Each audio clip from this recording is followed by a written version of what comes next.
Rëndësia e biografisë profetike të Hazretit Muhamedit, paqja qoftë mbi të, në kuptimin edhe përjetimin e Islamit. Mrekullia e ndarjes së hënës për gjysmë. Zoti i ka pajisur pejgamberët që i ka ngarkuar me ftesën për në rrugën e drejtë, me një kompetencë të jashtëzakonshme që do të ndikonte mbi masat dhe do t'i tërhiqte ato në besim. Kjo për të thyer kokfortësinë e mohimit me të cilin do të përballesh.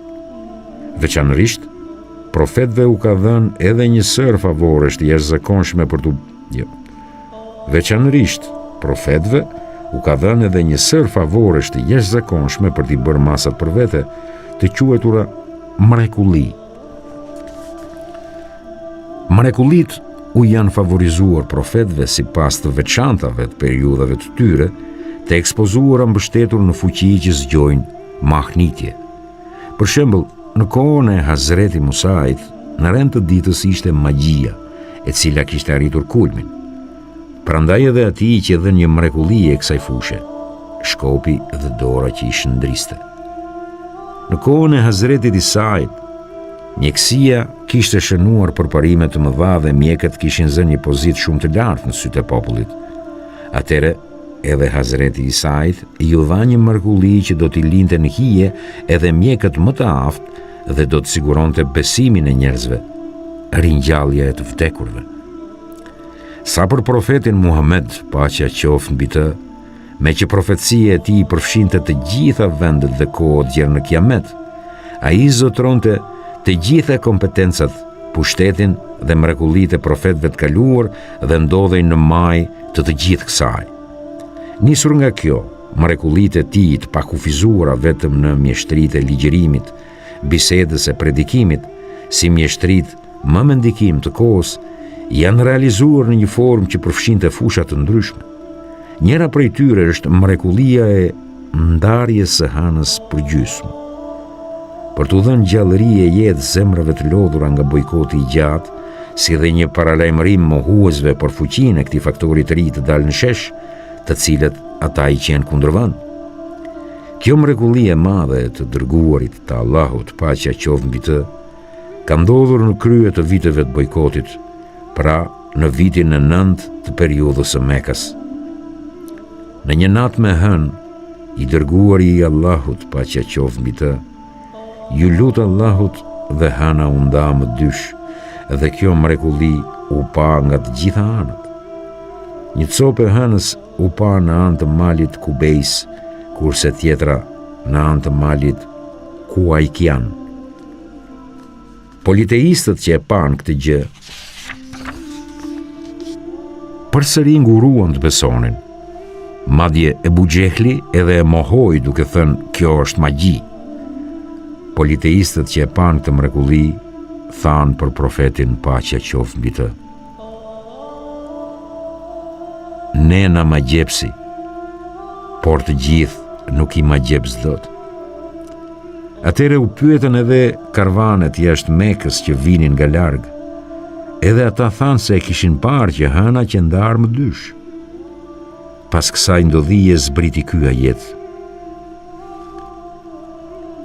Kiameti u afrua dhe hëna u nda.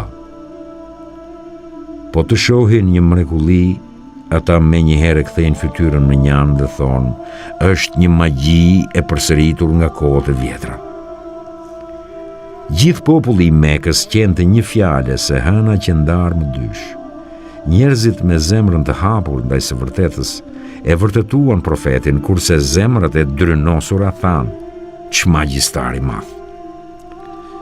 Me të vërtet, astronomi i njohur francez Lefrançois de Lalande, duke shqyrtuar lëvizjet e kaluara të hënës, ka qenë i detyruar ta pranonte mrekullinë e ndarjes së hënës për gjysmë. Nëse duam ta përmbledhim në disa pika urtësinë e mrekullive që Zoti ua favorizoi të dërguar vetvet, mund të themi shkurt këto: 1. Ndikim mbi masat dhe tërheqjen e njerëzve në besim. 2.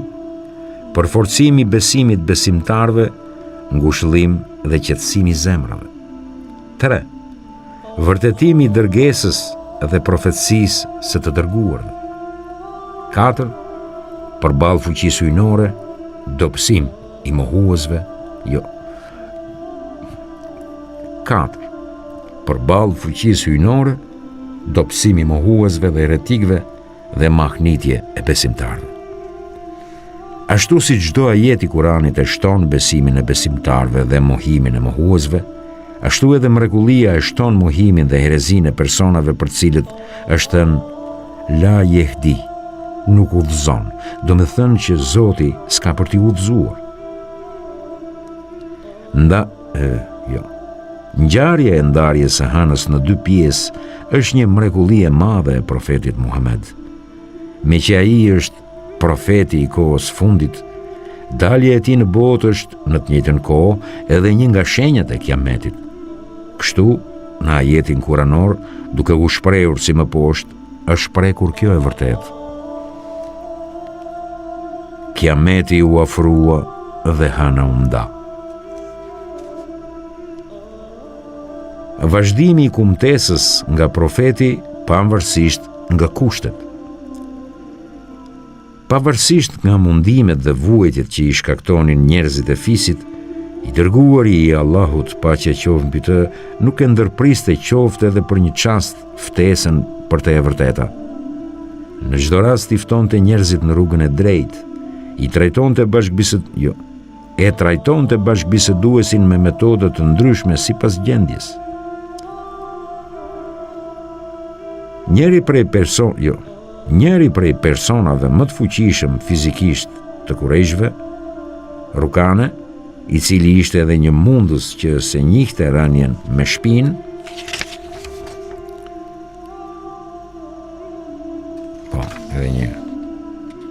i cili ishte një mundës që se njihte rënien me shpinë në tokë, një ditë u takua me të dërguarin e Allahut, paqja qoftë mbi të, në njërin nga fushat e Mekës.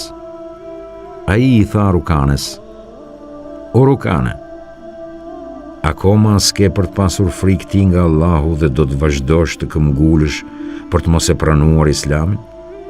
Eja, bëhu musliman." Rukane ju përgjigj: "O Muhammed, po të më vësh poshtë në mundje, do të pohoj, jo. Po të më vësh poshtë në mundje, do të pohoj besimin ty." I dërguari i Allahut, paqja qoftë mbi të, e pyeti: "Po të dal unë fitues, a do ta pranosh se thënjet e mia janë të drejta e të vërteta?" Rukane ju përgjigj: "Po, nëse më mund, ose do ta pranoj Islamin, ose këta dhenë bëhen të tutë. Por nëse unë të mund, ti do të heqësh dorë nga kjo puna e profecisë." Dhe u kapë në mundje. Sa po e kapi Rukanen, i dërguari i Allahut e shëmbi për tokë. Rukane nuk mundi të mbrojë. Ai i tha profetit: "O Muhammed, le të bëj mundje edhe një herë." Prap u rokën dhe i dërguari i Allahut e vuri poshtë prap. Rukane i tha: "O biri ti mungji, eja të mundemi edhe një herë." Mirë po Rukane qera me shpatulla në tokë edhe për të tretën herë, prap nuk besoi. Profeti u prek shumë nga që Rukane nuk e pohoi besimin dhe nga që në këtë mes përdori disa fjalë jo të hishme. Ai i tha Rukanes: "Meri dhënd edhe shko." Atëhere Rukane i tha: "Vallahi, ti je më i dobishëm e më i nderuar se unë." Rukane u bë musliman disa vite më vonë, gjatë triumfit Mekës, pastaj shkoi në Medinë dhe u vendos atje. Kurse një herë tjetër kishte shkuar në Mekë për umre, Dimad bin Falebe nga fisi Ezdi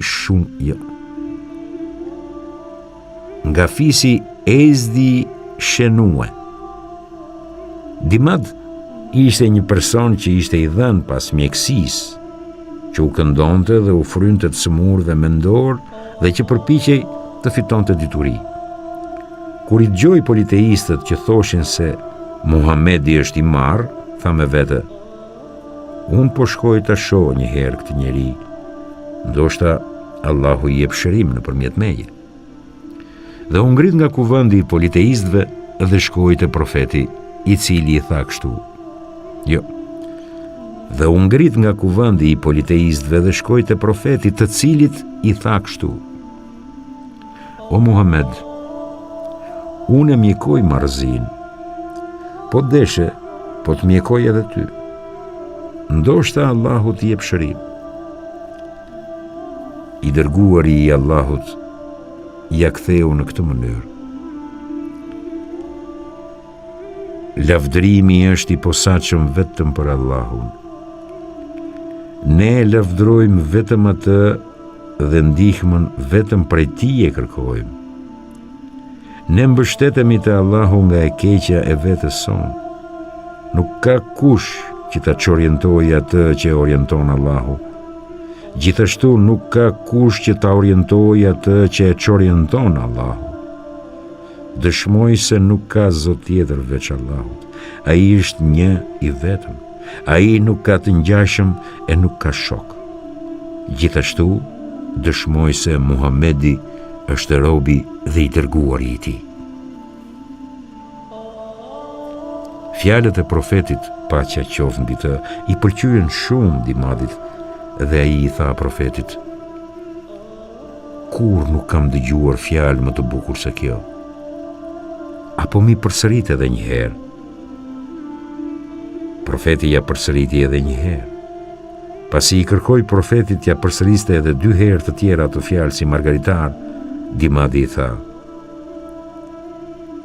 Unë i kam dëgjuar fjalët e orakujve, magjistarëve, poetëve dhe të çdo lloj njeriu, por kur si kam dëgjuar këto që the ti.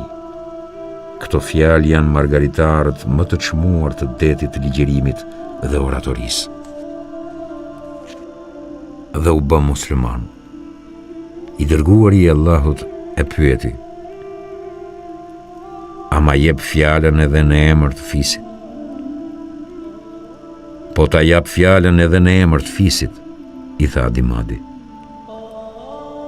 Duke i marrë fjalën Dimadit edhe në emër të fisit, pasi ai e kishte shprehur besimin në emër të vet, i dërguari i Allahut, paqja qoftë mbi të, e ngarkoi Dimadin me detyrë si përfaqësues dhe mësues të fisit të vet. Jo. E ngarkoi Dimadin me detyrë si përfaqësues dhe mësues të fisi i vet për t'u akumtuar Islamin.